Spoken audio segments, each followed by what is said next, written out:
Bonjour et bienvenue pour ce nouveau tirage qui est un petit peu différent cette fois-ci parce que j'ai envie de vous faire un tirage sur les énergies qui ont cours en ce moment. Donc ça va être un tirage unique pour tout le monde puisqu'on baigne un peu tous dans le même bain.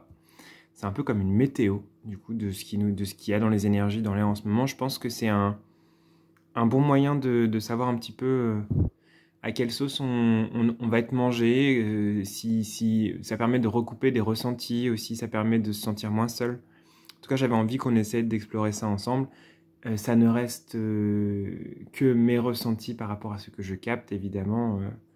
Ce n'est en aucun cas une vérité absolue comme à chaque fois, mais je vais essayer de me rapprocher euh, de ce que je capte avec le plus de justesse pour que ça puisse parler au plus de monde possible. La vidéo est valable sur, allez, je dirais une ou deux semaines avant, après la vidéo. C'est dans ces eaux-là. Après, vous verrez bien combien de temps durent ces énergies, mais ça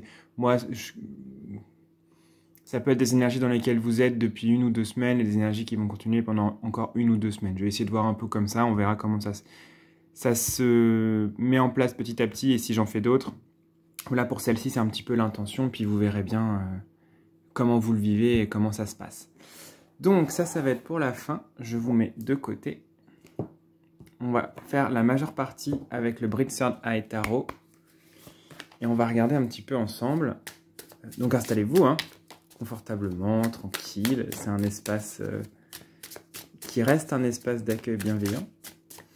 Et on va regarder ensemble, on va prendre 4 cartes du tarot. Je vais vous dire à chaque fois à quoi ça correspond. On va essayer de voir un peu les énergies dans lesquelles nous baignons en ce moment, les énergies qui nous traversent, les énergies qui sont là et qui peuvent nous affecter. Alors, hop, j'attends que ce soit prêt.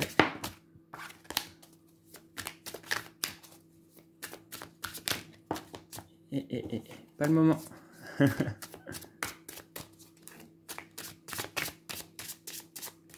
Ok, donc en premier, on va voir quelles sont les énergies du moment. Puis, en quoi ça nous impacte. Ensuite, le regard ou la chose à faire pour vivre au mieux ces énergies. Et en 4, ce que ces énergies nous permettent. Ce que ça a de positif en soi. Ensuite, on va prendre une carte du Dixit.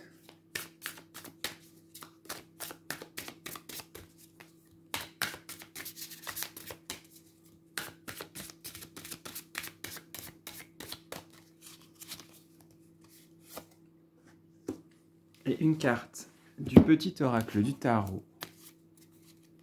Et toutes les deux, elles vont nous donner un message de réconfort par rapport à ces énergies. Elles vont incarner un message de réconfort. Qui peut nous soutenir, qui peut nous aider, qui peut nous rassurer, nous réconforter. Ah bah non, commencez pas à attendre la pelouse alors que je fais ma vidéo. Bon, j'espère que vous entendrez pas trop. Je verrai ça à la fin. Si on n'entend vraiment pas, je referai la vidéo. Mais on va essayer de le faire malgré tout. Hein. C'est les aléas du direct. Hop, on est prêt à commencer.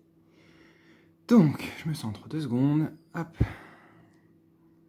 Ok. Voyons voir quelles sont les énergies du moment. Nous avons cette carte du 10 de coupe. Je dirais que les énergies sont en train de s'aligner. Vous voyez comme c'est bien organisé, bien ordonné, ça descend. Et ces énergies organisées, ces énergies alignées, ces énergies qui sont plutôt joyeuses, plutôt positives, plutôt pures et légères, en fait, pour qu'elles arrivent, elles ont besoin qu'on fasse de la place. Ça, c'est comme si nous, on était cette coupe, et il faut qu'on la vide avant qu'on puisse recevoir tous les bienfaits, tous les vœux, toutes les bénédictions, tous les alignements, etc. Donc en fait, les énergies du moment, elles sont doubles. À la fois, nous, on déborde un peu pour pouvoir faire de la place. Donc ça veut dire qu'il y a des émotions qui peuvent nous traverser, il y a des peurs, il y a des schémas qui peuvent revenir. Parce que c'est des choses qu'il faut qu'on vide, dont il faut qu'on dépasse. J'allais dire, il faut qu'on se débarrasse. C'est pas vraiment le cas. Mais des choses auxquelles il faut prêter attention pour pouvoir vider notre coupe et recevoir les nouvelles optimisations, les nouvelles upgrades, les nouvelles fréquences, les nouvelles énergies, quelque chose qui vient remplir une coupe qui serait vide. Donc en fait là, on est dans une période d'énergie où ça peut être en trop plein, ça peut être inconfortable du coup pour certaines personnes. On peut être secoué, on peut avoir l'impression d'être débordé, mais c'est parce qu'il y a des choses à vider, il y a des choses à lâcher, il y a des choses à laisser tomber pour que les nouvelles énergies descendent et viennent remplir notre coupe d'autres choses. C'est un peu ça la globalité. On va regarder en quoi ça nous impacte, ces énergies-là. Il semble que ce soit un peu pas simple. Ça se peut qu'on soit déprimé, ça se peut qu'on ait des pertes d'entrain, qu'on perde le goût des choses, qu'il y ait des jours où on sait plus ce qu'on a envie de faire, quoi. Ça peut également nous amener à nous perdre dans des tergiversations, des méandres mentaux qui font qu'on s'inquiète, qu'on extrapole les choses, qu'on donne trop d'importance à certaines choses qui n'en ont pas autant finalement. Ça peut faire un peu l'effet loupe. Vous voyez, c'est un peu comme une loupe cette lune-là. Ça vient... ça nous impacte parce que ça fait grossir certaines choses qu'il faut qu'on bosse, qu'il faut qu'on vide, qu'il faut qu'on travaille.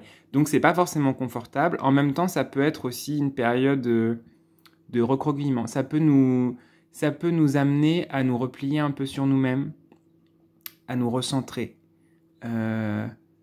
à avoir un besoin de faire de la place dans notre entourage, dans notre vie personnelle. Ça peut être chez soi, vider, ranger, nettoyer, mais ça peut aussi être dans la tête, ça peut être avec les amis. En tout cas, il y a cette espèce de repli sur soi, et en même temps cette espèce de loupe. Après, vous aurez peut-être que l'un ou l'autre des effets, ou autre chose, mais en tout cas, cette lune ici, j'ai l'impression que ça nous travaille, que ça nous remue, et que ça vient nous aider à sublimer. Donc ça nous impacte en venant nous chercher, en venant nous titiller, en venant nous déclencher un petit peu, pour que nous prenions conscience de ce qui a besoin d'être travaillé, de ce qui a besoin d'être dépassé. Voilà. Ensuite, on va regarder le regard à avoir sur les énergies, ou la chose à faire pour que les énergies soient le plus fluides possible. Ouais, je parlais de justesse et de droiture, on a la justice qui sort, ça nous demande de ne pas nous voiler la face. Après, il y a des choses qu'on n'est pas prêt ou prête à voir, ça arrive. Mais c'est cette idée d'essayer de rester droit dans nos bottes, d'essayer maintenant qu'on a cette connaissance-là de ce qui se passe en coulisses, d'essayer d'être au clair avec ça et d'être ok, de dire bon, j'entends, je comprends, j'essaie de tenir bon, j'essaie de tenir mon cap. Peut-être que la période n'est pas simple, peut-être que je me sens un peu perdu, hein, ça peut arriver, mais je sais que c'est un passage, je sais que ça va bouger, je sais que ça va aller. Et cette justice, c'est aussi une justice de la détermination. Droit dans mes bottes, je tiens, ça va aller. Même si je suis déstabilisé, que j'ai des périodes de perte, de peur et de doute, j'essaye de garder la foi et la confiance que ça va bien se passer et que je suis en train de gagner en ampleur. Il y a vraiment cette idée que nous sommes en train de gagner en ampleur. Restons centrés et concentrés là-dessus. Ça va nous aider à le vivre au mieux. Se dire que ce qu'on vit là, c'est une étape pour du mieux. Garder ça à l'esprit, ça va nous faire du bien. Et s'il y a des choses qu'on sent qu'on a besoin de changer et qu'on peut changer, parce que des fois on sait ce qu'il faut changer, mais on n'est pas prêt à le faire ou prête à le faire.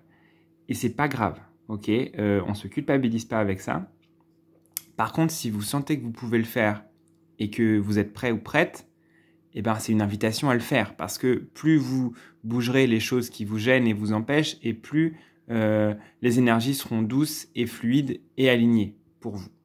Et pour nous, donc, c'est pour nous tous, hein, en tant que collectif. On va regarder ce que ces énergies-là permettent. On en a déjà un petit peu parlé, mais on va venir confirmer. Ça permet de prendre notre ampleur. Vous voyez, il y avait cette justice-là qui est poursuivie ici par ce roi de Pentacle. Ça va nous permettre d'accueillir l'abondance dans notre vie. Quand je dis l'abondance, c'est d'avoir l'impression d'être à la bonne place, de retrouver le goût aux choses, de ne pas avoir l'impression de lutter contre le courant, contre le flux de la vie. Ces énergies, elles nous permettent de faire suffisamment de place pour ce qui est vraiment important pour nous, pour notre richesse intérieure. Ça nous permet de rayonner en tant que personne. Ça nous permet de trouver en nous notre essence aussi. C'est un peu ce que je sens avec ce roi de Pentacle ici. Donc c'est super, hein. Même si ça peut paraître sombre, ça peut nous affecter de manière qui peut nous paraître un peu pas cool. Vous voyez, cette justice et ce roi de Pentacle, ils viennent nous soutenir et c'est pour le mieux. C'est pour qu'on s'en sorte au mieux et qu'on arrive à dépasser cette chose-là, qu'on traverse, ces obstacles qui reviennent, ces débordements émotionnels, parce que ça nous permet de grandir en tant que personne. Et ça, c'est quand même à célébrer dans une vie. Tous les paliers qu'on franchit sont une raison de célébrer, de faire la fête, quoi, à l'intérieur de nous. C'est un petit peu ça que je sens. On va voir les 2 messages de réconfort qui nous sont donnés. Nous avons déjà cette carte du cavalier de bâton. Mes efforts ont porté leurs fruits. Ma tâche est accomplie. Que m'importe si je me sens épuisé ou satisfait, si les autres reconnaissent le fruit de mon travail. Aujourd'hui, je sais ce que je vaux. Enrichi par cette expérience, je suis prêt à me réinventer dans une nouvelle dimension. Je trouve que ça parle assez de ce qu'on a dit avant, hein. Donc, vos efforts ont porté leurs fruits, votre tâche est accomplie, peut-être que vous êtes satisfait, épuisé. En tout cas, le travail a été fait et vous avez pris conscience de votre valeur, de qui vous êtes. Et ça, c'est chouette. Et c'est ce que vous faites aussi à travers ce processus, donc ça vient compléter ce qui a été dit avant. Et on a également cette carte du Dixit où on voit qu'on pointe du doigt les ombres, on pointe du doigt les choses qui font peur, et c'est l'idée d'aller peut-être dévoiler pour regarder en face nos peurs et nous rendre compte qu'en fait, ce sont des statues. Alors peut-être que les yeux font peur et brillent dans le noir, mais ce sont des statues, ce sont des choses mortes, et on peut quitter quand on veut cet espace. On n'est pas obligé de rester enfermé dans nos peurs et dans nos croyances limitantes et nos traumas du passé. C'est une invitation à entourer d'amour. Vous voyez, il y a des auréoles autour de chaque statue, ici, je ne sais pas si vous voyez bien. C'est l'idée d'entourer d'amour nos traumatismes, nos parts blessées et meurtries, et en n'étant pas seul, hein, d'ailleurs, on est avec son enfant intérieur, on est avec soi, on n'est pas seul, et on est accompagné et guidé. Et en tout cas, c'est l'idée de venir transformer ces traumatismes, ces blessures, ces tristesses, ces doutes, ces failles en vous, pour réussir à les dépasser, à les guérir et vous rendre compte qu'en fait, c'est pas aussi important, imposant et effrayant que vous ne le pensiez. C'est vraiment ce que je ressens avec cette carte du Dixit. Voilà, je vais m'arrêter là pour ce tirage des énergies du moment. Donc j'en referai peut-être un prochainement, je verrai comment je le sens et selon le besoin. Mais ça m'a fait très plaisir de vous faire cette vidéo. J'espère que ça va vous parler et que ça vous aidera à mieux comprendre ce que vous traversez en ce moment. J'espère qu'en tout cas, ça vous apportera du soutien et que ça vous aura plu. Voilà, je vous dis à très bientôt et je vous souhaite de prendre soin de vous. Des bisous.